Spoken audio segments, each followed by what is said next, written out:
విరిచి దాటంగానే లాలపేట అనే ఊరు ఇవాళ నగరంలో ఈరోజు కూడా ఊరే బాధేస్తుంది. అది నాకు నేను 40 ఏళ్ళ కింద వచ్చినప్పుడు ఊరుగానే ఉన్నది.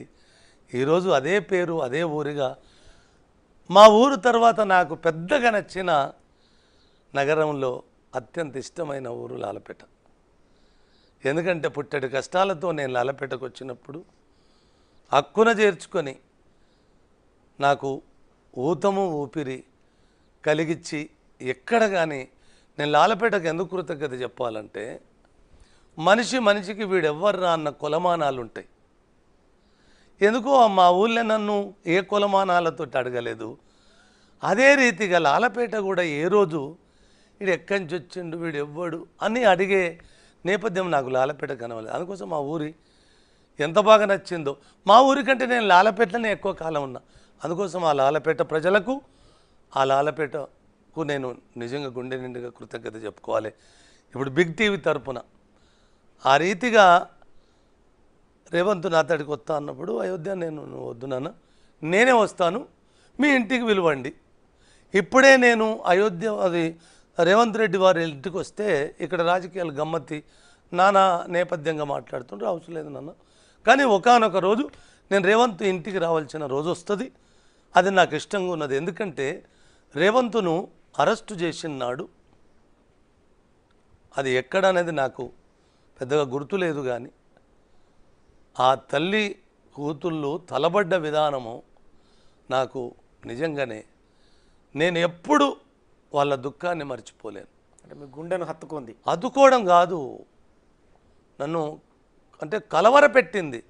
ఇద్దరు ఆడపిల్లలు తెల్లారితే నిశ్చితార్థము కట్టుకున్నోన్ని పోలీసులు ఈడ్చుకపోతున్నారు. పోలీసు వాళ్ళు ఈడ్చుకపోతున్నారా? రేపు వీడు ఏ రోజు నాకు ఎక్కడ పోటీకి వస్తాడన్న పాపము సారుకు కాలజ్ఞానమే కనబడ్డదని నాకు తెలియదు. కానీ ఒక్క మాట చెప్పాలి బిగ్ టీవీ తరపున, రేవంత్ నన్ను కలిసినాడు అన్న, నేను ఒక బాట ఎంచుకున్నా, ఆ బాటలో ఒక అద్వితీయంగా నడవాలన్న తలంపు ఉంది నాకు. నాతో నడుస్తావా నువ్వు?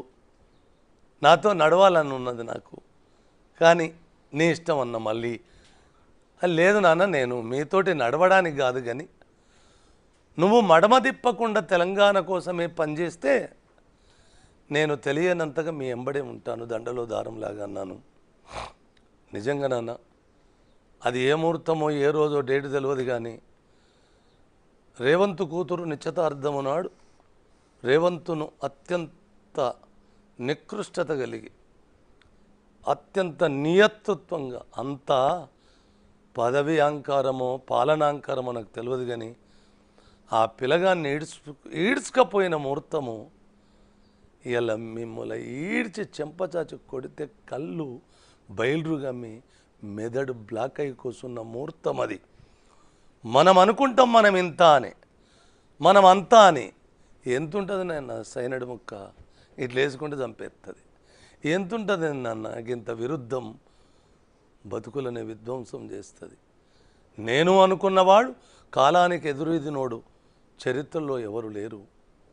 కానీ ఆ రోజు నేను రేవంత్ను అడిగాను, నాన్న నిన్ను కలపన్న తలంపు కంటే నీ ఇల్లాలను పిల్లలను చూసేతందుకు మీ ఇంటికి రావచ్చా అని అడిగినప్పుడు రేవంత్ ఒక గొప్ప వినమ్రతతో ఒక మాట అంటాడు, అన్న నీ ఇంటికి నువ్వు రావడానికి నా అనుమతి ఎందుకు అన్న. రేవంత్ వాత్సల్యం కూడా నన్ను ఆలోచింపజేసింది. తదనంతరం ఏం చేసినామో ఇద్దరం కలిసి నేను కొత్తగా చెప్పేది ఏమున్నది మేమిగా. అంటే మీకు ఇందులో పాత పాట నచ్చిందా? కీరవాణి బాణీలు సమకూర్చిన